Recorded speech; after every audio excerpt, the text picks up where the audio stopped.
La Bible est une mine d'or de versets, mais il y a des versets comme celui-ci qu'on devrait retenir. Il ne suffit pas de me dire Seigneur, Seigneur pour entrer dans le royaume des cieux, mais il faut faire la volonté de mon Père qui est aux cieux. Matthieu 7, 21. Il ne suffit pas de me dire Seigneur, Seigneur. Ça veut dire il faut quand même dire, il faut proclamer le Seigneur. Philippiens 2 dit toute langue confessera, tout genou, n'est-ce pas, fléchira, et toute langue confessera que Jésus est Seigneur à la gloire de Dieu le Père. C'est Philippiens 2, 8 à 11. On doit le proclamer, il est Seigneur, il est le roi des rois. Mais ça ne suffit pas. Voyez-vous, on écoute par les oreilles, on écoute par les oreilles, et on vit ce qu'on a écouté par les actes. On confesse par la parole, et on confesse aussi par la vie. Donc, il y a la vie, il y a la parole. Il y a la confession des lèvres et la confession de vie, la confession en acte. Donc, les deux doivent être conjugués. Il ne faudrait pas dire l'un sans l'autre. Il ne faut pas seulement dire Seigneur, Seigneur. Il ne faut pas seulement confesser le Seigneur, mais il faut le vivre. Il faut que le Seigneur soit aussi confessé dans la vie, qu'on le voit dans la vie. Mes frères, mes sœurs bien-aimés, il y a ici ce que j'appellerais la dialectique du dire et du faire, de l'être et de paraître. On peut dire sans faire, on peut dire sans pratiquer. On peut faire aussi sans dire. Et on peut dire et faire.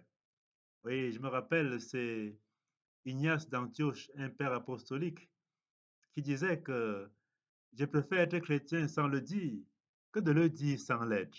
Il y a ceux qui disent sans faire et ceux qui font sans dire. Donc, l'être et le paraître. On peut paraître chrétien. On peut paraître chrétien sans être chrétien.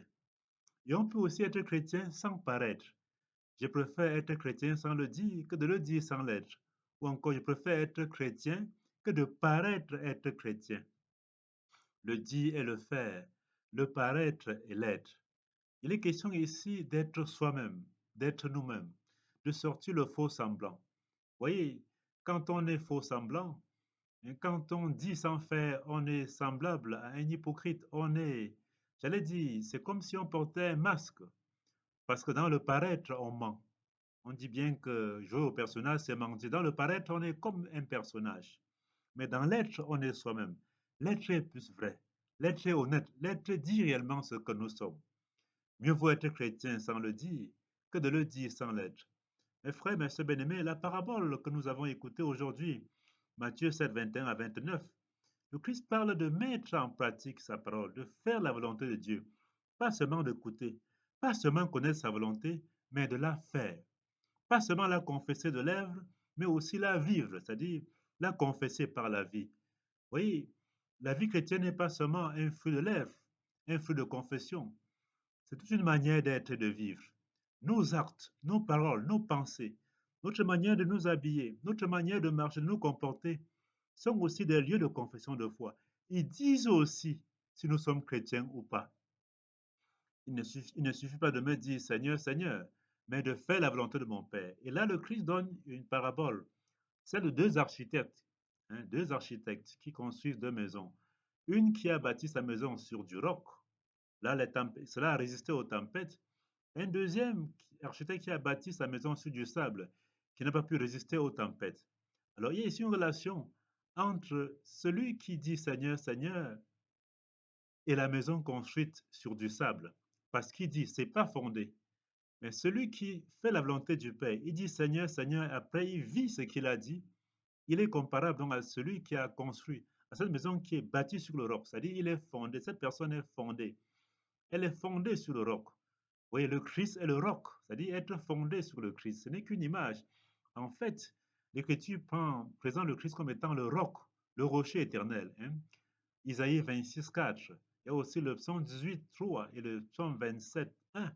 Le Christ est le roc éternel. C'est sur lui qu'on doit fonder. On confesse de lèvres. En plus, on met en pratique. La mise en pratique, c'est une sorte de fondation dans le Seigneur, de fondation dans le Christ. Et frère, je me rappelle, un ami m'avait envoyé ce post. Il y avait sur ce post étaient alignés trois groupes de personnes. Là, le premier groupe plus nombreux sur la première ligne, c'est des gens qui étaient là à critiquer, à critiquer, à critiquer. Ils étaient nombreux. La deuxième ligne montrait des gens qui essayaient de dire ce qu'il faut faire, de montrer ce qu'il faut faire. Ce deuxième groupe était moins nombreux que le premier. Il y avait un dernier groupe, le groupe de ceux qui voulaient maintenant pratiquer, mettre en pratique. Et ce groupe-là, ils étaient si petits. Vous voyez, c'est facile de critiquer, mais quand il faut mettre en œuvre, mettre en acte, parfois c'est compliqué. Alors, on revient encore à ce que nous a dit Ignace d'Antioche. Mieux vaut être chrétien sans le dire que de le dire sans l'être. Parfois, il faut taire la vie, taire la confession des lèvres, taire, pardon, la confession des lèvres et écouter la confession de la vie. Il faut taire la langue et écouter la vie nous dit, écouter la vie confessée et vivre le Christ. À lui la gloire pour les siècles des siècles. Amen.